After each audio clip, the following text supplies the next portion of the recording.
Subscribe कीजिए YouTube channel Kuchaman online classes और latest video notification के लिए बेल आइकन में ऑल नोटिफिकेशन को ऑन कीजिए।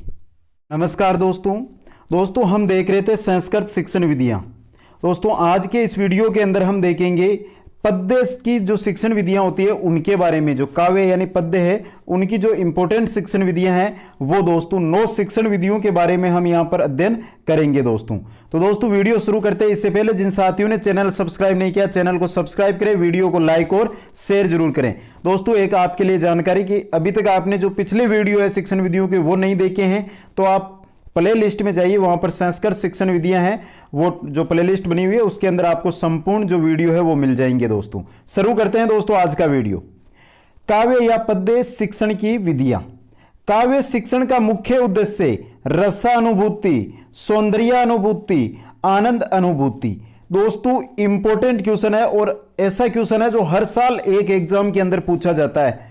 काव्य शिक्षण विधियां हैं या पद्य शिक्षण विधियां हैं, उनका मुख्य उद्देश्य क्या होता है? 3 शब्द यहां पर दिए गए हैं, ये तीनों के तीनों शब्द दिए जाते हैं और साथ में उपरोक्त सभी का ऑप्शन भी मिल सकता है, या तीनों में से एक शब्द मिल सकता है और 3 शब्द एक्स्ट्रा अलग मिल सकते हैं, तो आपको पता करना है दोस्तों। काव्य शिक्षण अपने उद्देश्य को प्राप्त करे इसके लिए कक्षा में काव्य में वातावरण की आवश्यकता है। यह भी इंपॉर्टेंट क्वेश्चन है। पहला इंपॉर्टेंट पहली लाइन से, दूसरा इंपॉर्टेंट दूसरी लाइन से बन रहा है क्वेश्चन। काव्य शिक्षण अपने उद्देश्य को प्राप्त करे इसके लिए कक्षा में काव्य में वातावरण की आवश्यकता होती है। इंपॉर्टेंट है दोस्तों ये। अब आगे हम देखते हैं दोस्तों इसकी शिक्षण विधियों के बारे में एक एक करके देखेंगे। सबसे पहले आ रही है हमारे गीत विधि या जिसे हम नाट्य विधि के नाम से भी जानते हैं। यह विधि प्रारंभिक कक्षा के लिए उपयोगी है। पहली लाइन से क्वेश्चन बन रहा है, गीत विधि उपयोगी है प्रारंभिक, उच्च माध्यमिक या माध्यमिक। तो दोस्तों प्रारंभिक कक्षा के लिए गीत विधि उपयोगी है। किसी भी कार्य को करने के लिए जितनी ज्ञानेंद्रियां प्रभावित होती है अधिगम भी उतना ही स्थायी होता है। ये गीत विधि की लाइन है दोस्तों, इसको समझना। कोई भी कार्य है अगर उसको आप करना चाहते हैं और जितने आप ज्ञानेंद्रियों को प्रभावित करेंगे उससे तो उतना ही आपका अधिगम सफल होगा। इसलिए अध्यापक को संस्कृत गीत तथा सरल श्लोक आदि का गीत विधि से अभिनय सहित शिक्षण कार्य करवाना चाहिए। इंपॉर्टेंट है गीत विधि, याद रखनी है दोस्तों। नेक्स्ट की ओर चलते हैं। दूसरी जो हमारी विधि है वो है भाषा अनुवाद विधि। भाषा अनुवाद विधि दोस्तों यह काव्य शिक्षण की परंपरागत विधि है अथवा अर्थबोध विधि के नाम से भी जानी जाती है। परंपरागत विधि है दोस्तों और भाषा अनुवाद विधि है, उसको अर्थबोध विधि के नाम से भी जाना जाता है। इस विधि में अध्यापक श्लोक का आदर्श वाचन करके अर्थ बताता है। जो भाषा अनुवाद विधि होती है इसके अंदर जो अध्यापक होता है, जो श्लोक होता है उसका क्या करता है? आदर्श वाचन करता है और आदर्श वाचन के द्वारा उसका अर्थ है वो बताता है। यह काव्य शिक्षण की शुष्क विधि भी है। यह भी क्वेश्चन बन सकता है दोस्तों। इसमें छात्र श्लोकों को रटकर लिखने में तो समर्थ होते हैं लेकिन मुख्य भाव अर्थात सौंदर्य अनुभूति में असमर्थ होते हैं। कैसे दोस्तों? आपको एक अच्छी तरह समझा दूं कि जैसे ही हमारे एग्जाम का पेपर होता है तो उसके अंदर 5 क्वेश्चन आते हैं, वो आते हैं एक गद्य भाग से। गद्य भाग को पढ़कर आपको उत्तर देना रहता है। तो बहुत सारे साथी है, जैसा कि मैंने ये संस्कृत का कोर्स यहाँ पे शुरू किया था उससे पहले कमेंट आए थे मेरे पास कि सर जो वो गद्य और पद्य भाग आते हैं उनका हम अनुवाद नहीं कर पाते हैं। तो दोस्तों वही चीज है जो इस विधि पर आधारित है। इसके अंदर क्या है कि श्लोक तो आप है ना उसको पढ़ लोगे, संस्कृत अगर आप पढ़ना आती है तो पढ़ लोगे, लेकिन उसका भावार्थ यानी उसका अर्थ है वो आप पता नहीं कर पाते हो। इसमें छात्र निष्क्रिय तथा शिक्षक है वो सक्रिय होता है, क्योंकि जो श्लोक है उसको शिक्षक तो बता देगा आपको लेकिन आप उसको क्या है रट नहीं पाओगे। रटने का मतलब यहां पे ये नहीं है कि आप रटो उसको, रटने का मतलब मेरा ये है कि आप उसको समझ नहीं पाओगे। आगे देखते हैं। लेकिन वर्तमान में इस विधि से काव्य शिक्षण प्रचुर मात्रा में किया जाता है। वर्तमान में इस शिक्षण विधि को उपयोग में लिया जा रहा है। आगे देखते हैं। तीसरी विधि है दोस्तों हमारी व्याख्या विधि। इस विधि में प्रत्येक पद की व्याख्या के साथ पद्य का भाव समझाया जाता है। प्रत्येक लाइन आती है, जो पद आता है दोस्तों, पद होते हैं ना ऐसे 4 पद, तो उनमें से प्रत्येक पद की व्याख्या की जाती है, उसका भावार्थ, उसका अर्थ, उसका भाव क्या है वो आपको समझाया जाता है। श्लोक की रचना शैली, कवि परिचय, प्रसंग, अलंकार तथा छंद आदि पर भी प्रकाश डाला जाता है। तो यहां से क्वेश्चन कैसे बनेगा ये बता देते हैं। किस विधि के अंदर प्रसंग, अलंकार, छंद, समास, संधि इन पर प्रकाश डाला जाता है? व्याख्या विधि में। आगे देखते हैं दोस्तों, यह विधि है जो उच्च स्तर के लिए उपयोगी है। किस स्तर के लिए? जो उच्च स्तर होता है उसके लिए। इस विधि से छात्र श्लोक के अर्थ को अधिक अच्छी तरह से समझ लेते हैं।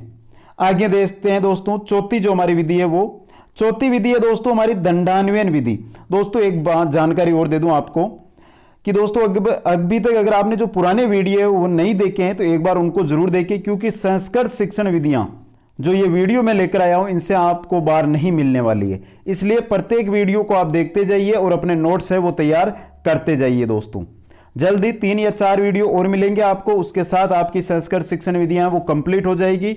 बहुत ही इंपॉर्टेंट विधियां हैं दोस्तों, और इनसे आपको हर एग्जाम में आपको पता है क्वेश्चन तो आते हैं, और इनसे बार आपको पुराने पेपर उठा के देख लेना दोस्तों विश्वास के लिए। अगर इनसे बार आपको क्वेश्चन मिल जाए तो बोल देना, इनसे बार क्वेश्चन नहीं जाता है। आप जितनी थ्योरी पढ़ोगे उतने ही आपका जो दिमाग है, आपका जो माइंड है वो डाइवर्ट होगा दोस्तों। जो थ्योरी होती है, जो क्वेश्चन बनते हैं वो इनसे ही बनते हैं। देखते हैं नेक्स्ट विधि, दंडान्वयन विधि। काव्य शिक्षण में श्लोक के अर्थ को समझने में अन्वय की विशेष भूमिका होती है। काव्य शिक्षण के अंदर जो श्लोक होता है उसका जो अर्थ हम समझते हैं उसमें अन्वय की भूमिका सर्वाधिक होती है। इस विधि के द्वारा श्लोक में प्रधान वाक्य को खोजा जाता है। श्लोक के अंदर मेन वाक्य कौन सा है, मुख्य वाक्य कौन सा है, वो इस दंडान्वयन विधि के द्वारा खोजा जाता है दोस्तों। दंडान्वयन विधि में, इस विधि में व्याकरण संबंधी प्रश्न भी किए जाते हैं। जो दंडान्वयन विधि होती है इसके अंदर जैसे पढ़ाया जाता है, दंडान्वयन विधि का अगर शिक्षक प्रयोग कर रहा है तो बीच बीच में क्या है, प्रश्न भी करता है। दंड का अर्थ ग्रंथि युक्त दंड है। इसमें दंड वाक्य का प्रतीक होता है।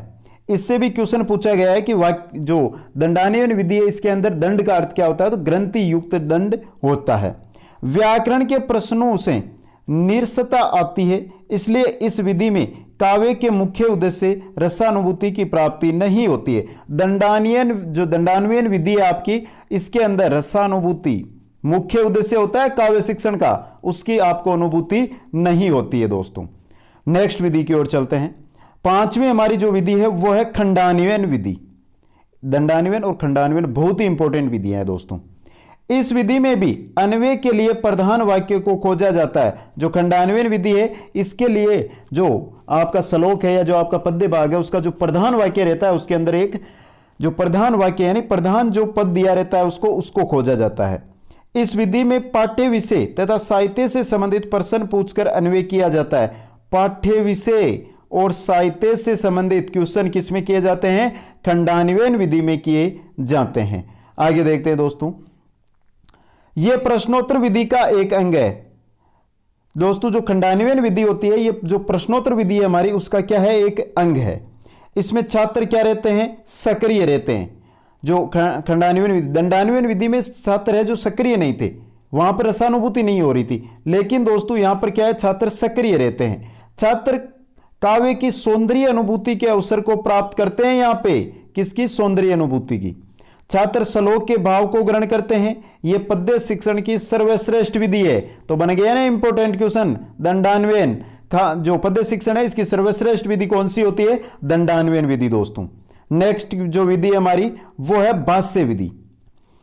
इस विधि को व्यास विधि के नाम से भी जाना जाता है। पहला क्वेश्चन पहली लाइन से, जो भाष्य विधि है इसको ही व्यास विधि कहा जाता है दोस्तों। आगे देखते हैं, इस विधि में शिक्षक कथावाचक की तरह अनेक दृष्टांतों से श्लोक के अर्थ को स्पष्ट करता है।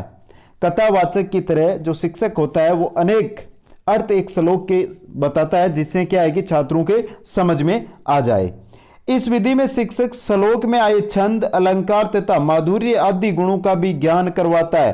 छंद, अलंकार इनसे तथा माधुर्य गुण होते हैं, उनका ज्ञान है जो इस विधि के अंदर शिक्षक छात्रों को करवाता है। आगे देखते हैं दोस्तों, इस विधि में शिक्षक सक्रिय तथा छात्र निष्क्रिय रहते हैं। यह विधि उच्च कक्षा के लिए क्या है, उपयोगी। तो यह विधि है जो आपकी जो प्राथमिक कक्षाएं हैं उनके लिए उपयोगी नहीं है दोस्तों। नेक्स्ट विधि की ओर चलते हैं। नेक्स्ट विधि है हमारी तुलना विधि। तुलना विधि, इस विधि में शिक्षक श्लोक का अध्ययन करवाते समय उसके समान भाव वाले श्लोक से तुलना करते हुए अध्यापन कार्य करता है। तुलना नाम से ही स्पष्ट है, तुलना की जाती है इसके अंदर। श्लोक का जिसका अध्ययन करवाता है उसके समान भाव वाला जो श्लोक होता है उससे इसकी तुलना करते हुए जो अध्यापन कार्य है वो करवाया जाता है इस विधि के अंदर। आगे देखते हैं दोस्तों, इस विधि में शिक्षक को अधिक श्रम करना पड़ता है। तुलना विधि के अंदर शिक्षक है उसको अधिक परिश्रम करना पड़ता है दोस्तों। इस विधि में शिक्षक को साहित्य का गहन ज्ञान होना चाहिए। अगर गहन ज्ञान नहीं होगा तो वो तुलना कैसे करेगा दूसरे जो श्लोक है उससे। इसलिए इस विधि, तुलना विधि के लिए जो अध्यापक होता है, शिक्षक होता है, उसको जो साहित्य है उसका अधिक से अधिक यानी बहुत अधिक ज्ञान होना आवश्यक है। तुलना करते हुए पढ़ाने से छात्रों की विषय वस्तु के प्रति रुचि बढ़ जाती है। तुलना करते हुए कोई भी चीज हो अगर हम उसको तुलना करते हुए पढ़ाते हैं तो उससे छात्रों की रुचि बढ़ती है दोस्तों। आगे देखते हैं दोस्तों, इस विधि में तर्क शक्ति व निरीक्षण शक्ति का विकास होता है। इस विधि के अंदर तर्क शक्ति व निरीक्षण शक्ति होती है, उसका क्या होता है, विकास होता है दोस्तों। यह विधि उच्च स्तर के लिए उपयोगी है। तुलना विधि भी किसके लिए है, उच्च स्तर के लिए क्या है, उपयोगी है। नेक्स्ट विधि की ओर चलते हैं दोस्तों। नेक्स्ट विधि है हमारी समीक्षा विधि। समीक्षा विधि क्या कहती है, इस विधि में श्लोक की पृष्ठभूमि की चर्चा करते हुए आर्थिक, धार्मिक, राजनीतिक तथा भौगोलिक परिस्थिति पर प्रकाश डाला जाता है। समीक्षा विधि, समीक्षा की जाती है। श्लोक आ गया है, श्लोक के अंदर श्लोक की चर्चा करते समय उसका आर्थिक पक्ष क्या है, उसका धार्मिक पक्ष क्या है, उसका राजनीतिक पक्ष क्या है, उसका भौगोलिक पक्ष क्या है, या ये इनकी परिस्थितियां क्या है, इस पर प्रकाश डाला जाता है समीक्षा विधि में। समीक्षा विधि में काव्य के गुण दोष आदि का विवेचन किया जाता है। तो कौन सी विधि है जिसके अंदर काव्य के गुण दोषों पर विवेचन या गुण दोषों की बात की जाती है, समीक्षा विधि में। यह विधि भी उच्च स्तर के लिए उपयोगी है दोस्तों। समीक्षा विधि उच्च स्तर के लिए उपयोगी है। और दोस्तों 9वीं और अंतिम जो हमारी शिक्षण विधि है पद्य शिक्षण की, वो है टीका विधि। इस विधि में शिक्षक विभिन्न टीकाओं के माध्यम से अर्थबोध कराता है। तो यहां से तो आपको अगर यहां पर मिला कि विभिन्न टीकाओं से किस विधि में अर्थबोध करवाया जाता है तो आपको पता चल जाएगा टीका विधि, क्योंकि नाम समान है दोस्तों। नेक्स्ट है, इस विधि में श्लोकों की साहित्य एवं व्याकरण से संबंधित व्याख्याएं प्रस्तुत की जाती है। टीका विधि, यही क्वेश्चन है जो एग्जाम के अंदर सर्वाधिक पूछा जाता है कि किस विधि के अंदर श्लोकों के साहित्य और व्याकरण से संबंधित व्याख्या प्रस्तुत की जाती है, टीका विधि के अंदर दोस्तों। संस्कृत साहित्य में मल्लिनाथ द्वारा लिखी गई टीकाएं प्रसिद्ध है। इंपॉर्टेंट क्वेश्चन, यह क्वेश्चन एग्जाम में आ सकता है दोस्तों। यह विधि उच्च स्तर के लिए उपयोगी है दोस्तों। तो यह देखिए दोस्तों, आज हमने जो पद्य शिक्षण है उसकी विधियां, आगे हम व्याकरण शिक्षण विधियां हैं, गद्य शिक्षण विधियां हैं, कहानी शिक्षण विधियां, उनके बारे में देखेंगे दोस्तों। तो आप बने रहिए हमारे साथ। अभी तक चैनल को सब्सक्राइब नहीं किया तो चैनल को सब्सक्राइब, वीडियो को लाइक और शेयर जरूर करें।